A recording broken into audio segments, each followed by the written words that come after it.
Hello everyone, this is Alex from Techliner. Welcome to my channel. Today we'll talk about the new released iPhone 13 Pro.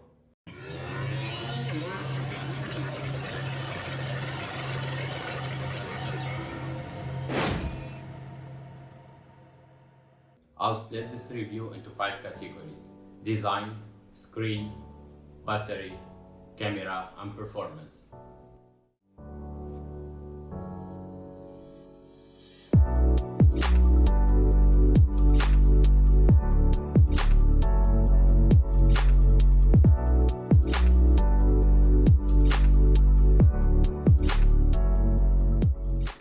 Let's start with the design.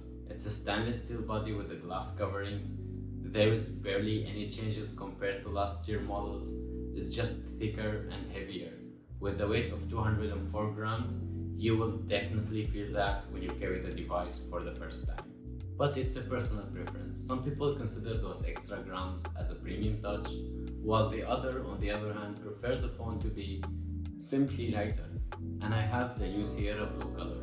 And let me tell you something, I'm in love with it. It's much better than last year's blue. And now let's talk about the screen. It's an OLED HDR display and it's brighter by 28% than last year models. And you will definitely see that. But sadly, it doesn't have always on display. And Apple finally added the 120 Hz adaptive refresh rate to this year model that I've been using on Android phones since forever, including some mid-range phones. The screen will adjust the refresh rate between 10 Hz and 120 Hz depending on the scene. So if you're watching photos, for example, it's gonna hold at 10 Hz to save some battery. And speaking of battery, this year model has a huge improvement in battery life. Even though Apple didn't reveal how much battery there is, I gotta tell you something. The battery on the iPhone 13 Pro is a beast. It will easily last you a full day without charging, even if you're a hardcore user. But it's not all good news. We still have the Lightning port for some reasons, with the limitation of USB 2.0 only, and the charging speed is limited to 20 watts only and 10 watts for wireless charging. And now, into the most upgraded part on this phone, the cameras. The cameras on this phone are stunning. On the back, we have a triple 12 megapixel cameras. The ultra-wide angle camera got an upgrade in low light performance, and now it's capable of macro.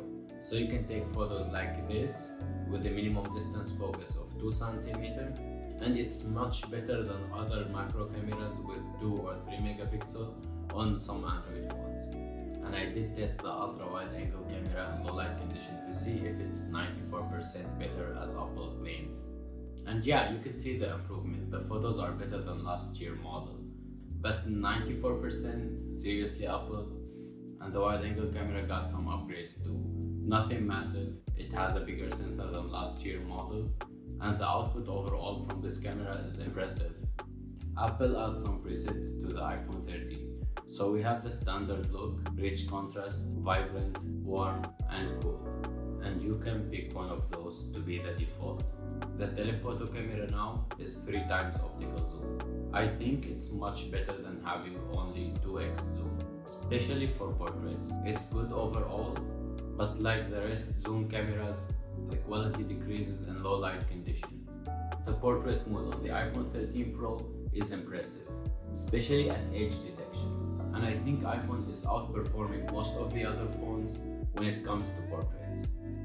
Moving to the front, we have the same 12 megapixel selfie camera with some software update, but overall it's a great camera. This is the video recording on the iPhone 13 Pro with the mic test. It's really windy today in Toronto. By the way, I'm recording at 4K, 60 frames per second. And now I'm walking faster.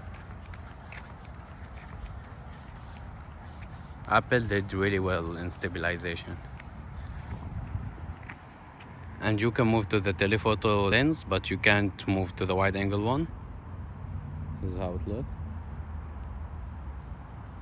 There is an obvious drop in quality.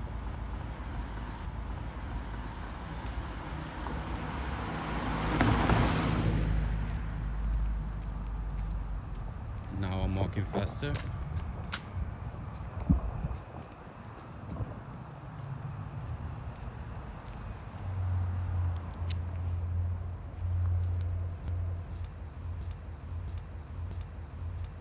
Now let's go back to the wide camera.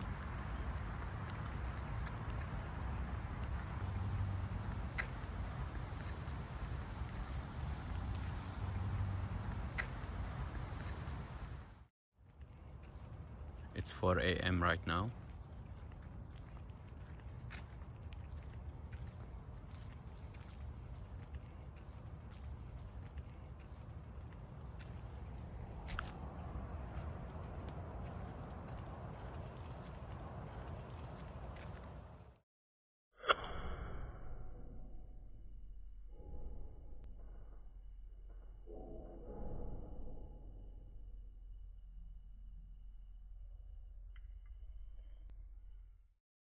Now let's talk about cinematic video.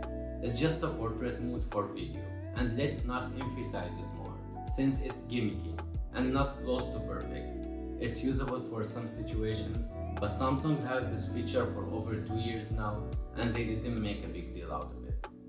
And it's only limited to 1080p 30 frames per second. The iPhone 13 Pro now has a 15 bionic chip. Combined with the ProMotion display, you will have a smooth experience. So can you record a good YouTube video only using the iPhone 13 Pro? The answer is yes, and easily, because this video is recorded by the iPhone 13 Pro using cinematic mode. And that's why I didn't carry the phone in my hand the whole video. And yes, I know, I said the cinematic mode is gimmicky, but I'm providing a studio light for it to work this way. And that's it for today. Hope you guys enjoyed this video. Please give a thumbs up. Consider subscribing. I spent days working on this video. And let me know in the comment section what do you think of the video quality of the iPhone 13 Pro. And thank you for watching.